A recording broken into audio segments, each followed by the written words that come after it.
It's the Powerhouse Woman Show. You're a powerhouse woman, successful, accomplished, but you know the time has come for something else. To pivot, make a shift, or do what you've been putting off for a long time. I'm Monica Pierre, a media entrepreneur, Emmy Award-winning journalist and coach, and I'm on a mission to help you figure out your path forward and create powerful new stories about your life and legacy. There's more ahead.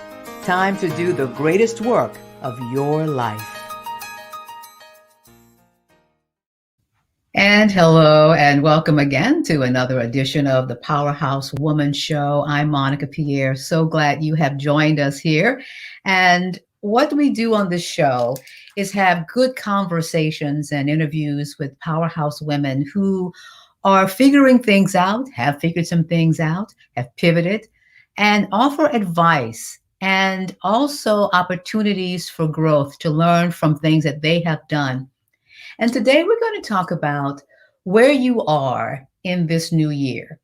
Where are you when it comes to what you said you would love to do right now, what you said someday you're going to do? How close are you? What decisions have you made?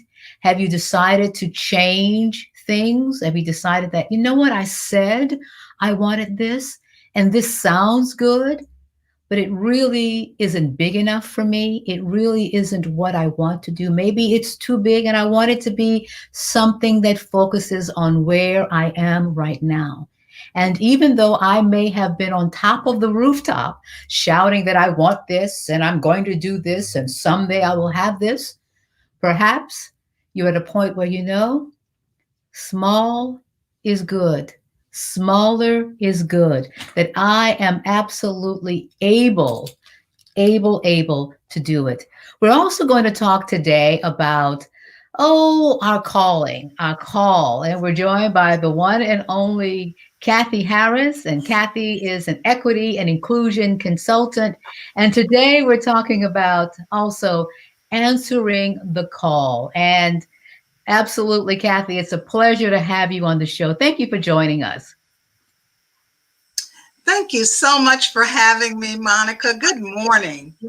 Good morning. For those of you who are joining us live, we thank you for that. As I mentioned, Cathy is an actual, I guess, I don't know, a woman full of wisdom when it comes to equity and inclusion. And we're going to be talking about one of the things that she's offering right now. But I wanted you on, Cathy, the Powerhouse Woman Show, to talk about answering the call. Oftentimes, there's so many things bubbling up inside of us. We look out into the world and we see so many needs. How do you know when it's your turn or your opportunity to answer the call? What goes into that decision? Well, for me, I'm guided by my passions, the things that I think are important. We could look at there are so many things that need solving in the world. There are so many things in our cities, in our families, right homes. There are things that are happening in our state and our country, and there are needs. And so you can scatter yourself all around, or you can follow the thing that you are most passionate about. And so that's how I decide to answer the call. Where am I going to have do the most good and have the most fun? Because even things that are challenging can be fun. And I think I came here to have fun. You always ask me that question, Cathy. Are you having fun? Are you having fun with this show? And the answer is yes. So as that is one of the guides, having that fun, your fun meter of the attracted to this. How do you take that passion and answer that call? Well, the first thing that I do is decide on, what's going to make a difference here. How am I going to impact this situation? For instance, when I had I just thought it was a shame that some children didn't have the benefit of having a guide, somebody to guide them. And so I said, well, what can I do about this? So I started mentoring. I started getting involved with the schools.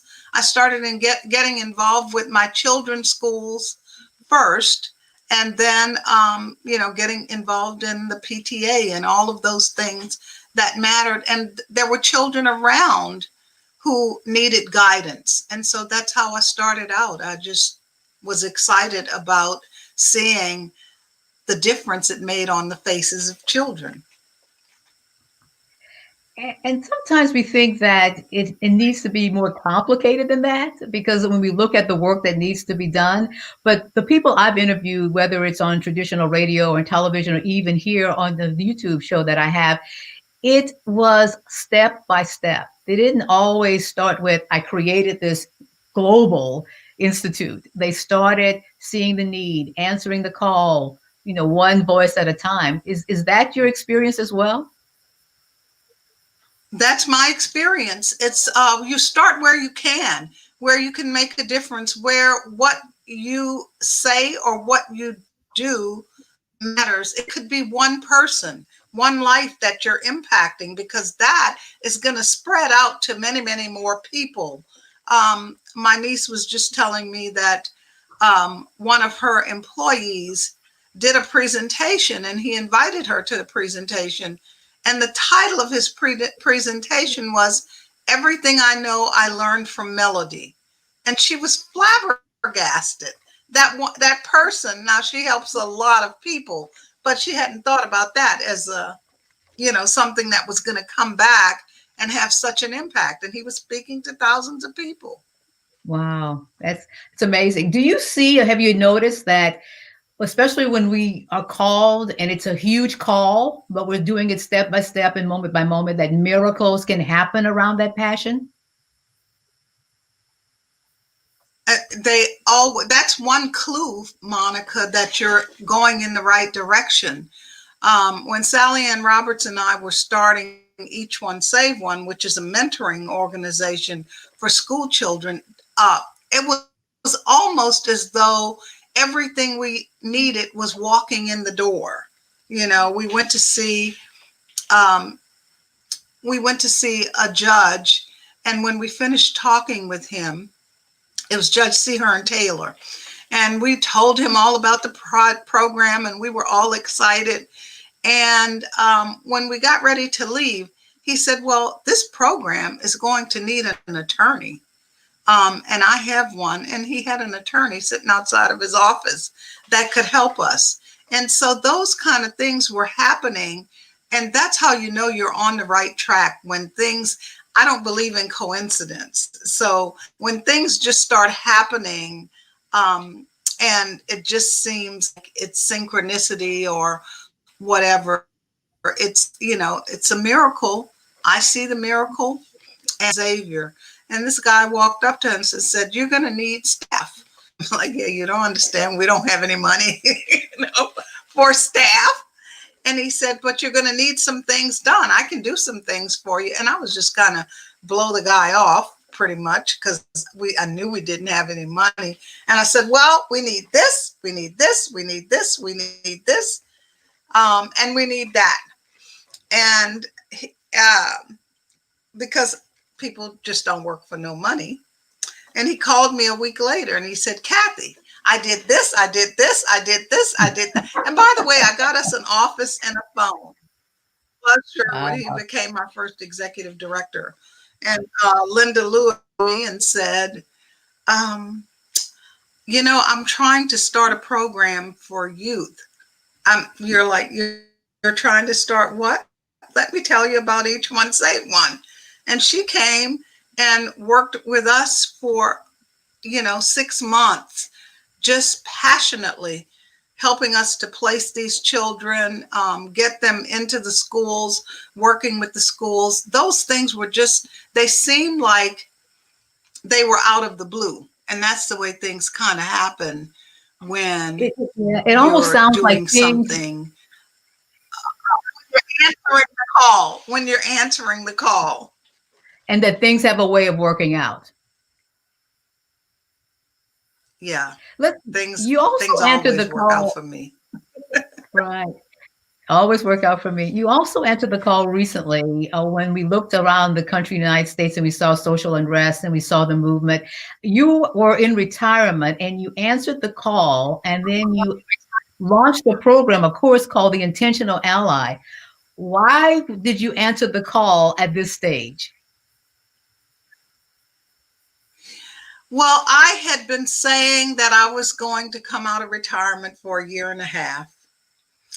And when George Floyd was killed, I looked at this situation and I thought I need to do something. And I have mostly worked in with corporations. I've worked with government organizations, lots and lots of government organizations. And I have also worked with universities. Those were the three core areas. And I did workplace diversity. And I had never done any individual work that, I got compensated for. I was a mentor to people. I had mentors myself in this work. And my daughter, Lori, took all of we talked about the things that I wanted to do and the things that I didn't want to do. Like, I didn't feel like writing proposals that I may or may not get hired for. And then when you look at the big picture, people were asking me, some of my fairer complexion friends were asking me about things. And my first thought was, well, it's not up to me to educate you. And then I thought, well, maybe it is. And so my daughter said, just put out a request on her Twitter feed and said, would you be interested in doing a course in how to in paying for a course in how to become an intentional ally? And all these people signed up, sent her their email addresses. And she said, well, Mom, you designed the course, when people sign up. So I designed the course. Being an ally is one of the things that we teach in organizations, that we facilitate courses on how to be an ally for corporations. It's usually part of a larger initiative where we teach about unconscious bias, about stereotypes. And this course, my daughter took all the things out of it that I didn't want to do and left in all the things that I wanted to do, and put together this piece for me, and people signed up. And it was a success. So I think that's kind of goes back to what I said about, it's almost like things are walking in the door for you. And so now people have just been outstanding. And I'm so proud of the people that were in that course because they worked really hard. I gave them a resource list. One of the things you need to do as an intentional ally is to educate yourself, because we don't all have true American history. American history has not been, my ancestors are not in the history books the way they should be. Yeah, we have a month that says Black History Month, and then we learn about Martin Luther King, and we learn about Rosa Parks and Frederick Douglass, and there are programs like that. But we didn't know about all of the other contributions that African Americans, people of color, people who have been otherized in other areas have contributed. And so this course is about helping people to navigate that, to learn, to correct the lies, to, we have in this country, in Germany, they say never forget. But when Black people try to go back to our history to talk about what has been going on for 400 years in every area of life, in banking, I talked about the history, but in how we've been denied access to housing, to healthcare, to the job market, to entrepreneurship. We have been marginalized and discriminated against. And if it's not happening to you, you don't really have to be aware of it. And so for most people in the dominant culture, white people don't have to be aware of what's happening. So George Floyd's death said, maybe these people aren't crazy. maybe there is something going on, what they've been telling us.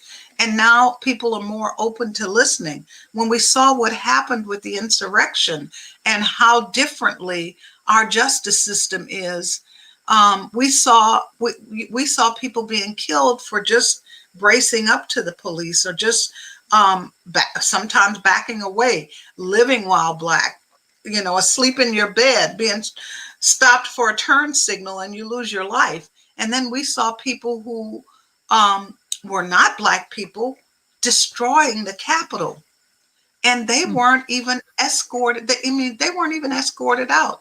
We saw the difference in the justice system. Those are some things that are undeniable. And Cathy, so this, I want to go ahead and get to our roundup question, but you have the course, another installment coming up. So we're going to let people know how they can register. But it is time for the Powerhouse Woman wrap up. And that's where we ask you three questions. Actually, one of them has more than one part.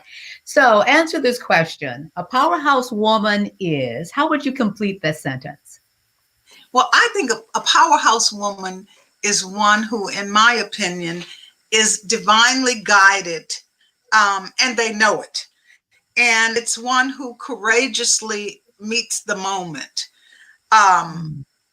like whatever the situation is, whatever the climate is, whatever the environment is, whatever the marketplace is, that's what I see as a powerhouse woman. Wow, Someone who meets. courageously meets the moment. Absolutely. And powerhouse women can be open to advice. So this is mostly like a three-parter. In this one-part question is best advice you've ever received, who gave it to you, and how do you use it in your life, whether it is professional or personal? Well, I think the advice is more important than who gave it to me. So I'll just say, somebody once told me that whatever has happened to you, or whatever has happened in your life, or whatever has happened, period, was necessary. And I had to think about that for a moment. And then the next thing they said, and what's happening now is necessary. And it gives you a whole lot of perspective on who you are as this speck in the universe, and it also gives you a way of letting go of the past. If what happened to you is necessary, it was necessary for you to become who you are. What happened to me in the past was necessary for me to be the person that I am. And what's happening now gives me perspective that if what's happening now is necessary, what's that about? I just need to process that. So those were two pieces of advice. And one thing that I learned from Jack Johnson, the prize fighter, back Yes. in the 1920s, is that my smile is currency. He didn't say those words, but he could whip his smile out at a moment's notice. And I watched that movie, and James Earl Jones played in that movie, and I saw him go from angry like this to I got it on me, and just smiling. And I went in the mirror and practiced because I was having a really rough time as a child. And I started practicing. And so I learned that I could whip out that smile at a moment's notice, no matter what was happening to me. And it could change it. If you think about your brain chemicals and the endorphins and all those things, it makes sense that if you start smiling, you can change your mood, you can change your behavior. Think about something that makes you happy. And Mhm. so learning that my smile was currency was good advice for me from a movie. All right. And then we'll wrap up your advice to other powerhouse women. I think the first thing to do is to be true to yourself, to know that you're here for a purpose, that you matter, and that you're brilliant, and you can do just about anything you want. The second thing is that self care is not selfish. So take care of yourself. And I have to keep telling myself that, and I have to keep, I hit the reset button every morning. And I start over again. And this is a new day. And today is the day. It's about today. It's not about what happened. And the third thing is just go for it. If you have an idea, what's the worst that can happen? Just try it on. Go for it. See what happens. Oh, that is great, great advice. We're almost out of time, but we did promise to let our audience know about the Intentional Ally, the course. You have another cohort that you're planning. So tell us when the class starts. The class starts January 25th. That's next Monday. And it starts at 7 o'clock. And it's chock full of information that you need. And we're going to have fun. We're going to have fun learning how to be an intentional ally. People who are different. And of course, people can register by going to your site, cathyharris.com. Cathy, thank you so much for being on the Powerhouse Woman Show. We really appreciate it. Thank you, Monica, for having me. Great. And that is our show for today. Thank you for joining us. Until next week, be the powerhouse woman that you are. Bye-bye now.